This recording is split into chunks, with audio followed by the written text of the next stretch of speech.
Of the hour, Florida Congresswoman Anna Paulina Luna announcing that she will refer Fed Chairman Jay Powell to the Justice Department to investigate alleged perjury related to the headquarters' massive renovation project. Spending on the new building has surged more than $700 million over its initial cost, now at a whopping $2.5 billion. Now, Powell saying this, quote, "We take seriously the responsibility to be good stewards of public resources as we fulfill the duties given to us by Congress on behalf of the American people. We have taken great care to ensure the project is carefully overseen since it was first approved by the board back in 2017.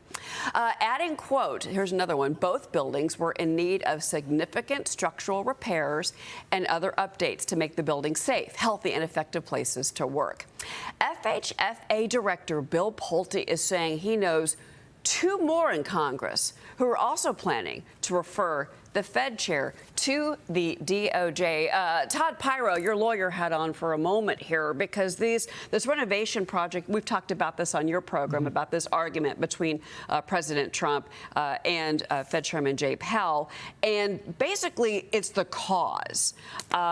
Now, this could go to the Supreme Court if he were to fire him. We've had all these conversations this week. Your thoughts on all the moving parts today? Look, I think we need to disaggregate these two because they are two different things, the building renovations and interest rates, right? I mean, these are two different things, and I think it's important to disaggregate them.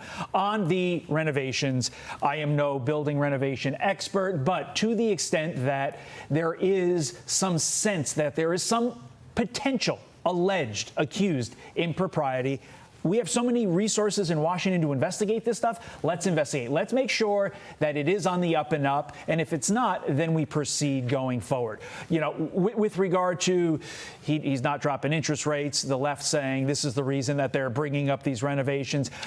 Again, we need to disaggregate these because I think these are two separate things and two things can be true at the same time. Yeah. I mean, look, cost overruns, $2.5 billion.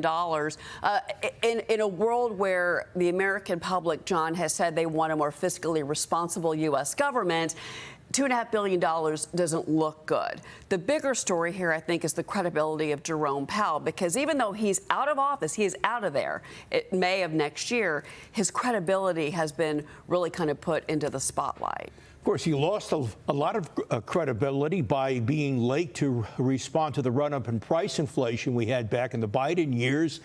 And let's not forget, you mean the phrase too late? Right, yeah, right. And that's right, too late, Biden.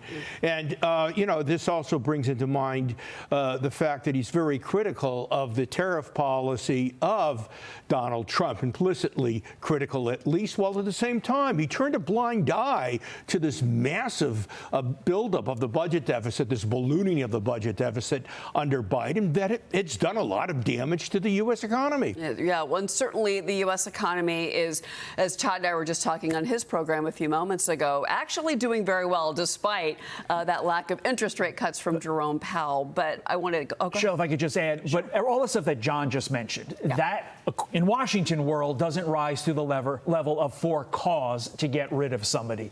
The potential alleged any impropriety with regard to the building renovations does rise to that level. Yeah, well, certainly it is a lot of money. And, you know, but Jerome Powell is still defending his decisions, and the argument continues.